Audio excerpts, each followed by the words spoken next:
Trials do not prepare us for what's to come as much as they reveal what we've done with our lives up to this point.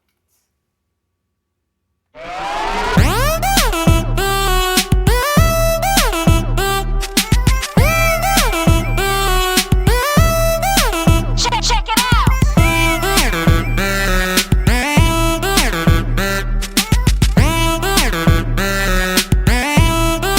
Check. Hello, everyone. Welcome to the continuation of our journey through the pages of Anonymous.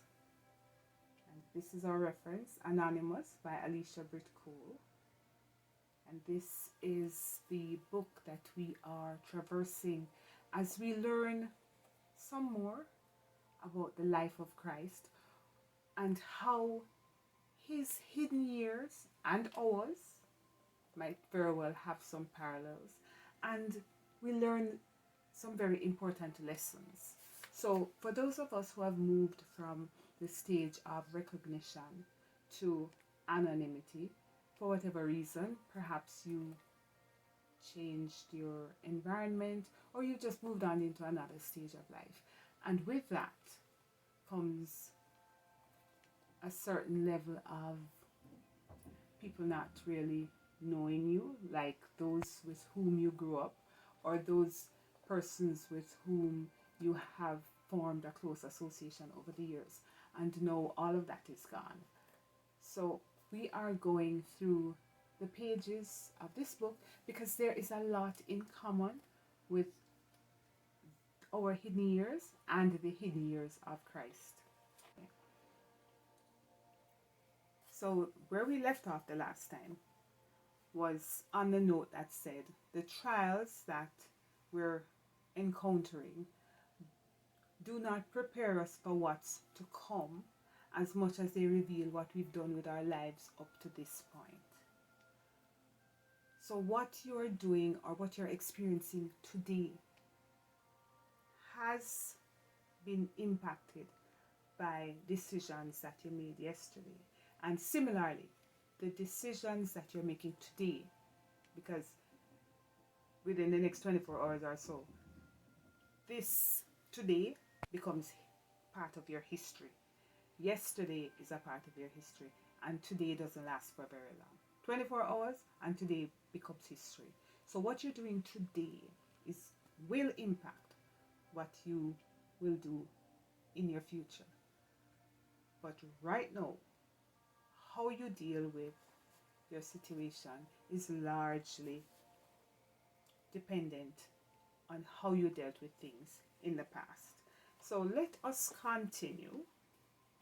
And here our author writes, I turned once again to the passages that recorded Jesus' wilderness experience, and suddenly I realized that these first steps in the public ministry of Christ actually opened a window into his unseen past. And that open window is as much for his past as much as it is for ours. So, because nothing that we do operates in a vacuum. So when Christ started his ministry at 30, it wasn't just that he suddenly popped up and started. And after John the Baptist baptized him, he just suddenly went about and started doing all the things that are recorded in the Bible. No, there was a preparatory stage. It's just that we have not been privy to it. And similarly, with our lives, if you, let's say you're a teacher or an engineer or whatever it is, you don't suddenly get up and become that. No, you are trained. And so what you are now is because of the preparatory work that you put in. Basically, that's what she's saying here also for Christ. Each day in your life, my life, the life of Christ, is in some way shaped by the days preceding it. And in turn, that also has an effect upon the days which follow. So by examining the decisions Jesus made in year 30 of his life, or as she calls it, chapter 30 of his life, we gain insight into Father God's formative work in Jesus during chapters 1 through 29. So, first year of life to 29th year, end of 29th year, and beginning of 30th year, which is when we meet him. His baptism and wilderness experience holds significance, not only for his present and future, but also for his past.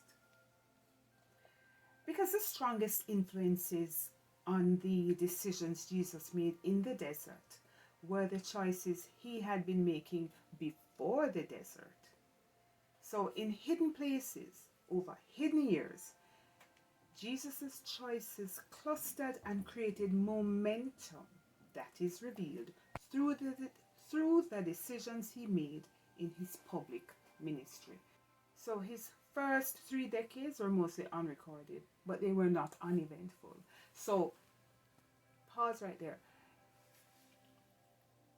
If you look back at your life, your preparatory stage, the time when you were going to school, the time when you were probably, developing yourself in some way, might not have been anything great.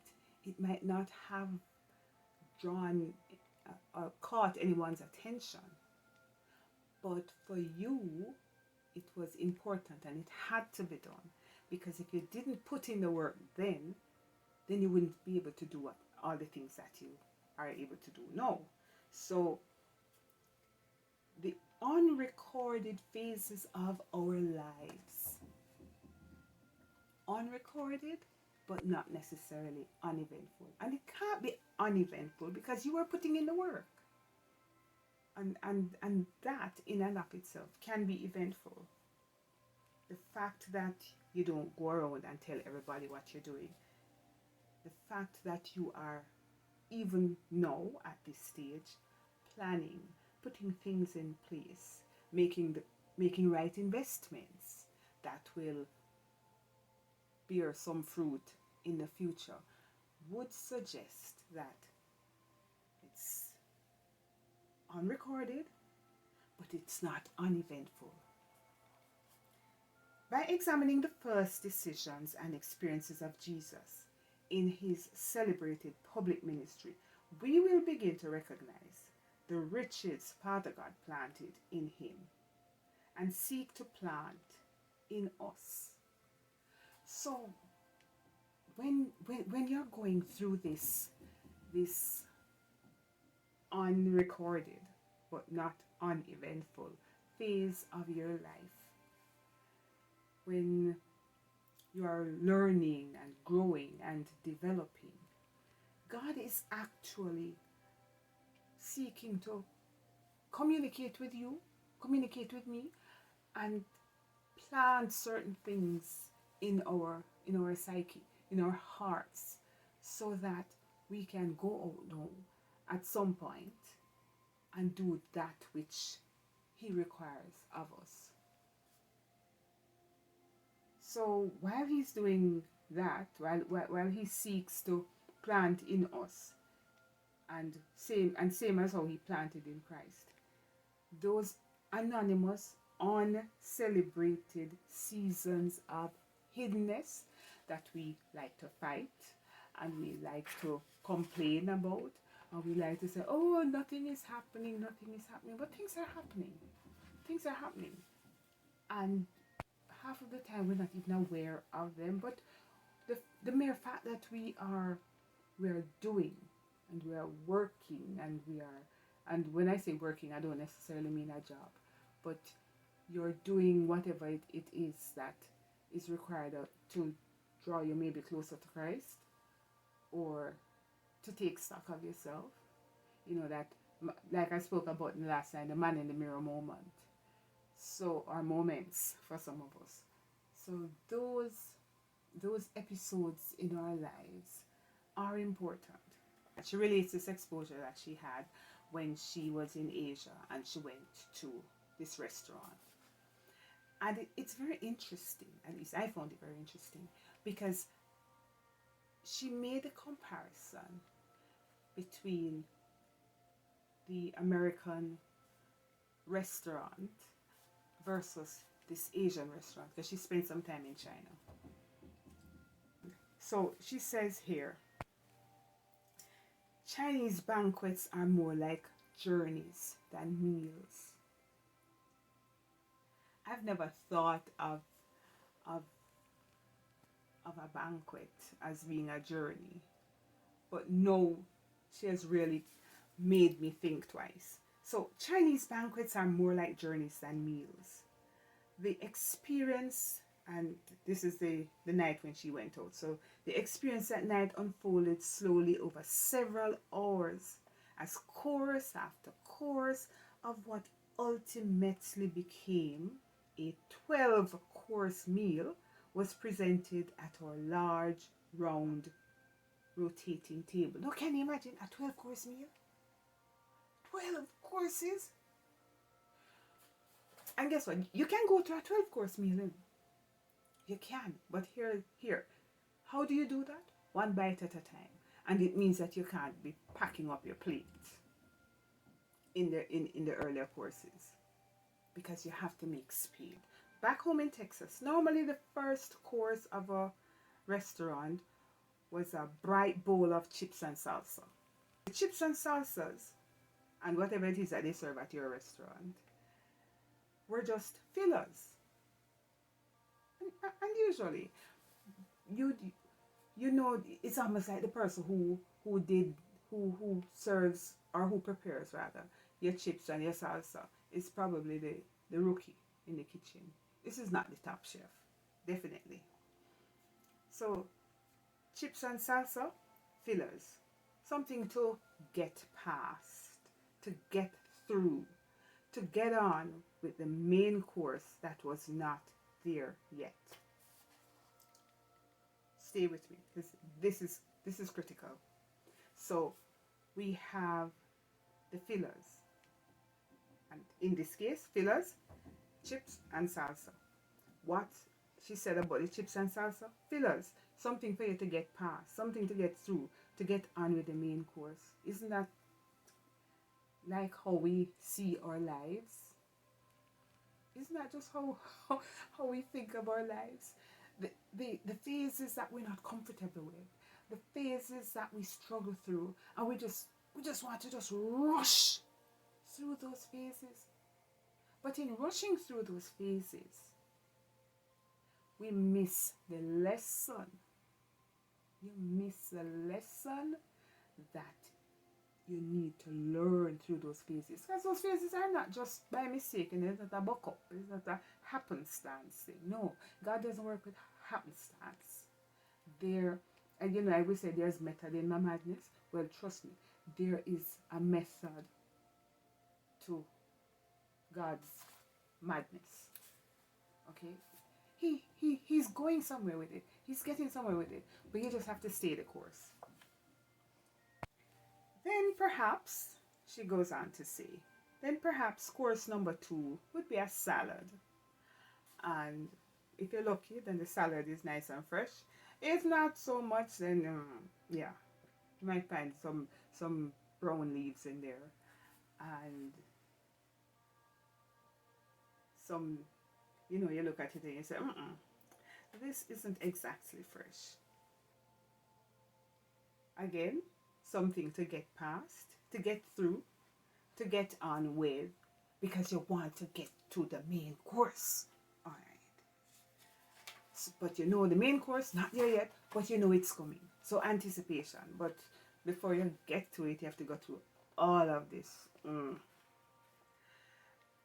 Well, something surprised me about that Chinese banquet. Through course after course after course, nothing, absolutely nothing stood out as only an appetizer. Nothing in those 12 courses could be identified as only an appetizer. There was excellence attached to every course of the meal, all 12 courses, bathed in excellence. Nothing was a filler. Nothing stood out as only an appetizer. Nothing about it fell in the category of to get through, to get past, to get on with the main course that was not there yet, but was coming. No, everything had a mark and a seal of excellence. Every course, in presentation, in taste, in texture, bore the marks of a master chef. Then, and I hope you're keeping up with me, then the obvious occurred to me. The reason no course looked like a filler was, wait for it, was because from the master chef's perspective, no course was a filler. So, in other words, nothing looked like a filler, nothing tasted like a filler, because guess what? The master chef was not working with fillers. When she goes to a restaurant in Texas, you have fillers, salsa and chips, and the salad. And they're going to fill you up with that, so that when the main course comes, you're so full that if it doesn't taste good, you just say, well, you know. But here, every course, each and every one of the 12 was carefully executed. There were no fillers. There was nothing for you to rush through, nothing for you to, I just need to get through this and I'm waiting on the main course. No. The master chef saw every stage as being something that represented him. To him, every course was the main course. What does that mean? We have a tendency to think that main is out there. You know, like how we like to say, oh, I'm waiting until I graduate to do this. So you're waiting until someday in the future that's not promised to you. So you're waiting on someday in the future to do this. Oh, when I get this, then I'll do this. I'll be happy when I finish school. I'll be happy when I get a husband. I'll be happy when I get a wife. I'll be happy when I buy my house. I'll be happy when I start my family. I'll be happy when my children graduate from school. I'll be happy when they move out from school. I'll be happy when they themselves get married and give me grandchildren. And I'll be happy and I'll be happy and I'll be happy. And that means you're forever waiting on the main course. No, we can't live like that.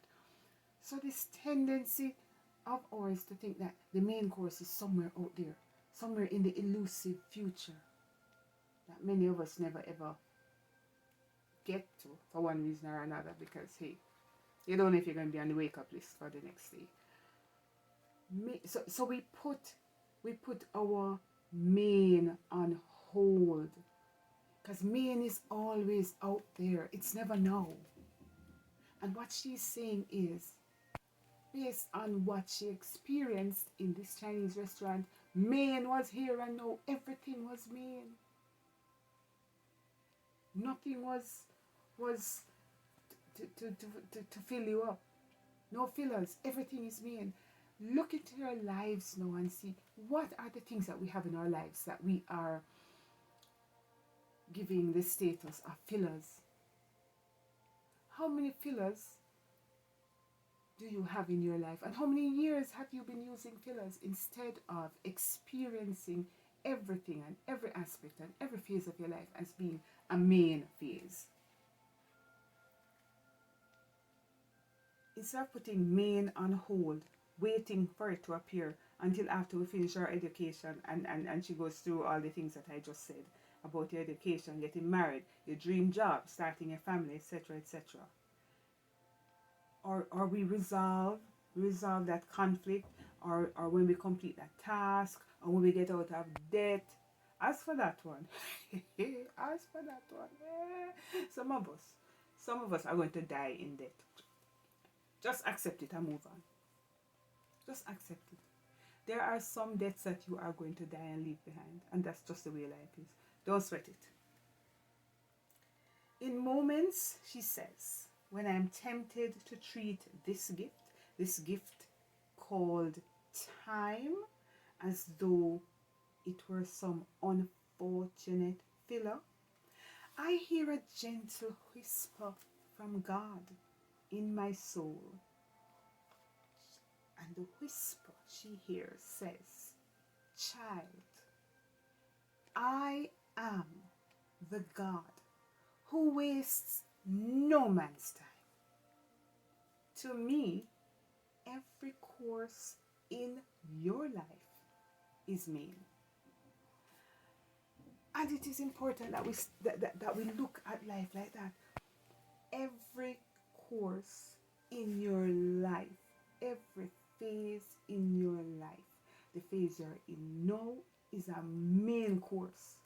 The phase you were in a few weeks ago, a few months ago, a few years ago was a main course.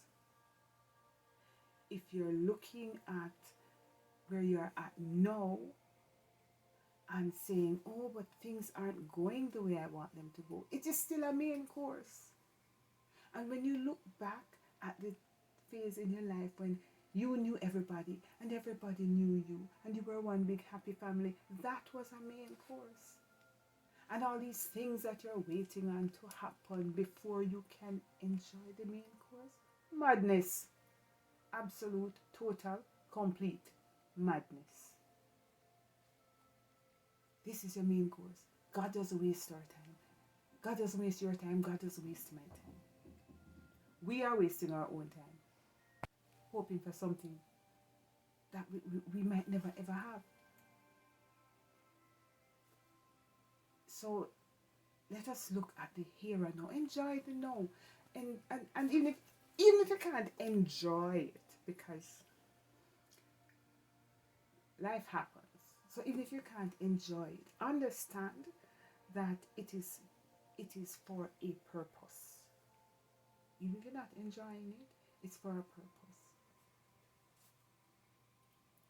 Main is not behind us, nor is main way out ahead of you.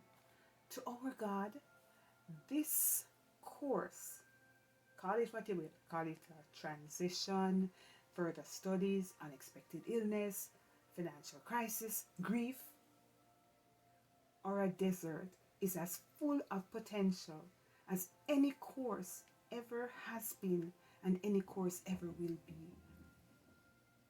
There's a lesson in whatever it is you're going through. There's a lesson. And quite frankly, the longer you take to learn that lesson, the longer the phase will be. So I would advise us all to turn bright students and just learn the lesson fast. Yeah.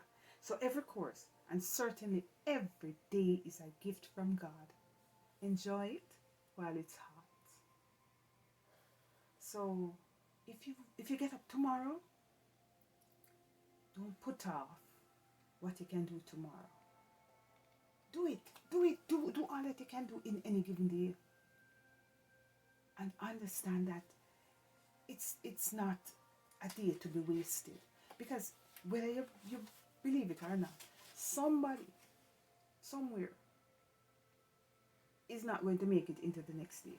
And that somebody somewhere had plans. They had plans for the day. But then they don't make it into the next day, so they don't get to do it. So you see, if you make it into tomorrow, consider tomorrow a main course and do all that you need to do. Everything that needs to be done, do it. And do it fast.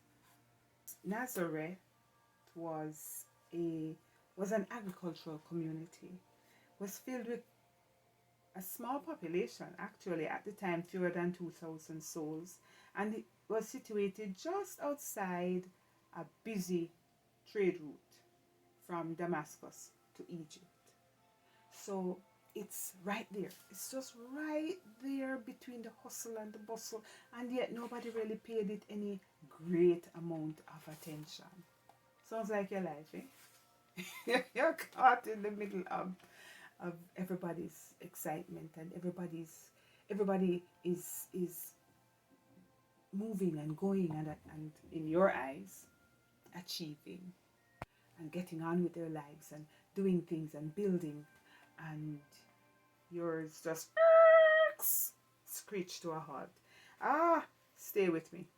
Most today would value such a multicultural environment, because that is what it was, supposedly a real multicultural place. But some crinkled their noses at the mention of Galilee. They felt Galilean Jews were too tolerant of non-Jewish cultures and practices, little rabble-rouser people. And tolerance is a rather complex concept. Though it was true that Galileans were more exposed to a diversity of beliefs and peoples, sound a lot like Canada, most would hesitate to equate exposure to difference with the dilution of doctrine. Nonetheless, more than a few Southern Jews were certain that this exposure had contaminated the purity of their Northern cousins' faith. Wow. Oh, okay. So you're mixing and you're mingling with people who are not of your social class, and that's not a good thing. Basically, that's what's being said here. Later, even when they were eyewitnesses to the miracles of Jesus, the Jews in Jerusalem would spiritually stumble over his boyhood roots in Galilee. Lord have mercy. What is it with people who love to tell, oh, what have you come from nowhere? Eh? And they criticize where you're from and your start, and totally miss what it is that you're doing now, whatever it is that you have achieved. No, some people just love dig down in your history. Goodness gracious. So John chapter 7 verses 40 to 42. On hearing his words, some of the people said, surely this man is the prophet. Others said, he is the Christ. And still others asked, and I'm sure you know somebody like this, how can the Christ come from Galilee? Does not the scripture say that the Christ will come from David's family and from Bethlehem, the town where David lived? So it could not be this plain, ordinary, non-specific, insignificant person. Couldn't be him. The citizens of Nazareth, no doubt, held at least a slightly higher opinion of Galilee. But even they did not expect a prophet to come from Jesus' family. Oh no, because his blood wasn't blue enough. Paging back in our memories, we may be able to recall former classmates who were voted most likely to succeed, and stuff like that. And they demonstrated some special ability or unique gifting, or in some cases annoyingly consistent excellence. The bright spark, and you have to say, Lord, when you are there, like you're sitting in an exam, and it's a common joke. I've seen it on social media. So you're sitting in an exam, and you're there struggling over this particular question, and then you maybe you finally figure it out and say, oops, and you breeze past it and you're gone and you're doing your thing and going on, and then you hear the bright spark say, oh, miss, there's a problem with question number so and so, and you say, what problem? That problem? No, there cannot be a problem with that question. I did it, and it is probably the one question that I'm certain I have done correctly, and here comes bright spark. Yeah. So it's a similar thing here. So now, Evidently, the good folks in Nazareth never nominated Jesus for this award. Absolutely not. During his public years of ministry, when Jesus returned to his hometown and taught in the synagogue, the people were stunned. Like, wow, who is this? Couldn't be. But their response, what was their response? Their response was not, that's our boy, or always knew he was special. Mm-mm. You know, nobody's saying, oh, you know, I always knew it. I saw it in him a long time ago. Throughout almost 3 decades, it had never, not even once, occurred to this small community that Jesus might be made of prophetic material. Oh, please. In response to Jesus' amazing ministry, they said, where did this man get this wisdom and these miraculous powers? They asked, isn't his mother's name Mary? And aren't his brothers James, Joseph, Simon, and Judas? Aren't all his sisters with us? Where then did this man get all these things? And they took offense at him. No, I can just imagine.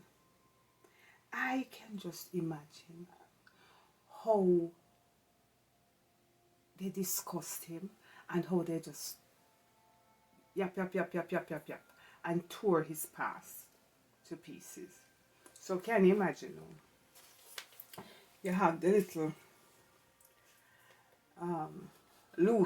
loose-lipped ones who are going to say, but how am I pop salsa?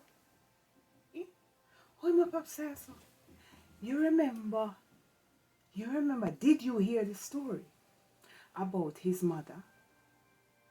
And the other one said, I mean, this is like 2 women talking, and the other one said, yes, my child, me did hear. And the other one said, yes. And watch him. You know, say, the mother, you know, say, Mary give Joseph jacket, and it's just because Joseph was a decent man. Why? He never called on shame and disgrace upon her. Yes, me there. And you see him, you know, going on like him a smarty. Eh? And don't even know who him father. Don't even know who him father be. No, sir. And come go on now like him special. Ah, sir. Because you know what. And for those who might not have understood what I just said. And I'm thinking about one person in particular right now. Alright, so basically what I've just said is that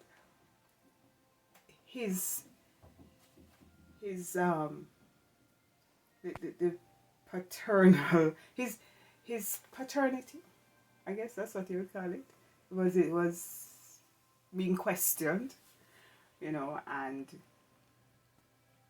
there's a whole lot of mystery surrounding who his father really was, because more than likely the story got, listen to me, stories leak out all the time. No matter how you think you guard a secret, somebody somewhere knows something, and you can bet your bottom dollar they start counting and say, oh, but yes, man, she got married in a particular month, and then she had baby in a particular month, and they was like, 1, 2, 3, 4. No, man, that is not 9 months. That is not 9 months at all. So, basically, they were questioning, who is his father? Because we know that it's not Joseph. No. There is more to this thing than meets the eye. Yeah, so, in a nutshell, that's what I was saying in my native tongue. So, Jesus grew up as a relatively uncelebrated boy from an unroyal family. From a family that had a big question sign, a jacket. Yeah, he was thought of as being the jacket. So, unroyal family, uncelebrated boy, unrespected town. From an unliked region. Whoa! Everything was stacked against him. Goodness gracious. Bad news if you're planning on running for office. You know, like, I know of persons from my neck of the woods. When you live in certain neighborhoods, you have certain postal codes, and you want a job, you dare not use that address. Worse, can you imagine you want to work in a bank and you live in a certain neighborhood. You have a certain postal code. No. There is no way on earth, no way in this life or the one to come that you are going to get a job in certain places based on what your address is. So you have to use somebody else's address. So if you have ever had that experience, you can understand and you can identify with what was happening in the life of Christ. So where you live works against you. Red flag. It works against you. Yes. So you can share and you can understand Christ's frustration and how frustrated you would be too. So it's frustrating if you crave notoriety, freeing if you value learning without paparazzi. So if you want to be hidden and you don't really want to be in the limelight, then fine. Living under these circumstances works well for you, or growing up under these circumstances will work well for you. But if you want to be on the front page, then you're going to have a little problem with that. So dear people, this is where we stop for today. But we're going to pick up. We're going to pick up in our next episode as we continue about our Father's business. Your Father's business, my Father's business. Right. So until then, when we take our next jog, stroll, walk, saunter, call it what you will, down through the pages of Anonymous, I bid you a fond adieu and take care, walk good, and thanks.